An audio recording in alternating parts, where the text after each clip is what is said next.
the building where shadows aren't allowed. I guess we all have that one area with a creepy building and terrifying stories attached to it. Where I live, it was a building where apparently shadows aren't allowed. Now, this confused all of us because everything has a shadow, and it is quite mind-boggling to think of a place where shadows are not allowed.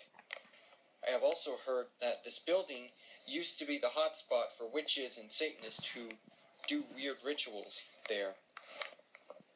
I have been invited by a couple of friends of mine, and to be brave and venture into this strange building. Something for YouTube, I guess. But there have been stories of other people who have been there and came out different. When I say different, I mean possessed, insane, and just never the same again. But to be honest, that just made this abandoned building even more attractive to venture into. We would all talk about it at school, and we imagined getting high and letting the drugs do its work. We even started to speak of making this abandoned building our new hangout space. Eventually, it was me and two other guys, which all three of us had decided to go inside the ghastly building. When the day came, we prepared ourselves mentally, and it was after school that all three of us met up. The day was quiet, and not many people were driving or walking about. It was one of those quiet days that made it even more creepier. Me, Thomas, and Fred stood outside this building and just taking in its atmosphere effects into our brain. We could clearly see from standing outside, looking in the front open door, that there were injections and finished alcohol bottles all over the place.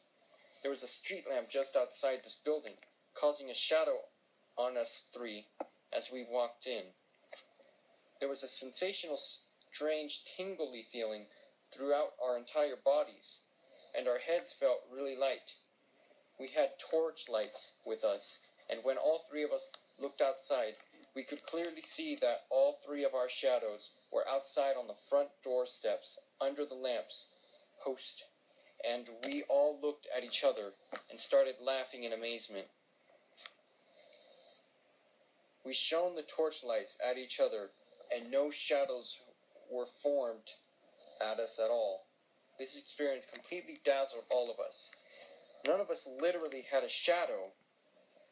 There was a golden shiny vein across our arms, but all three of us swore that we never had this golden vein inside of us before.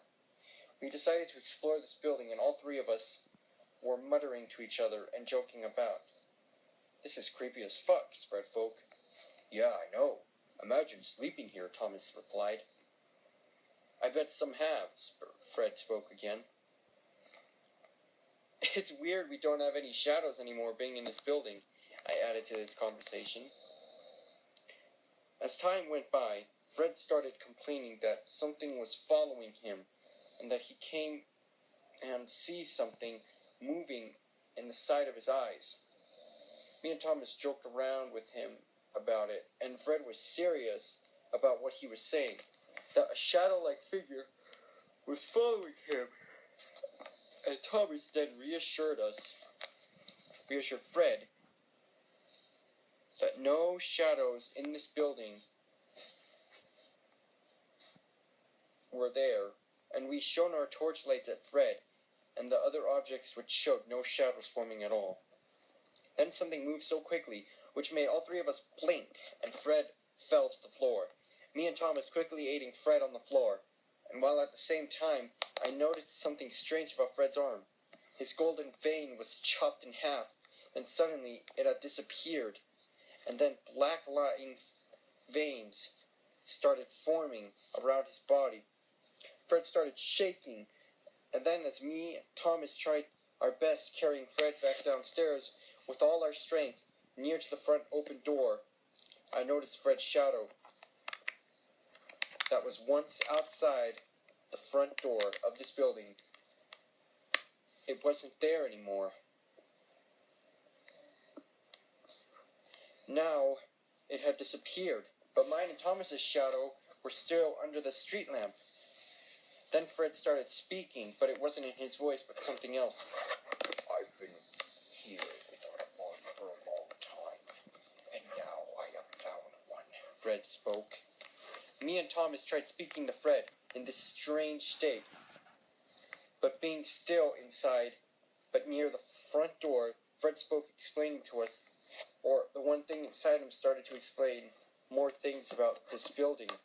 It's not that shadows aren't allowed inside, but birth shadows with masters or bodies are not allowed inside.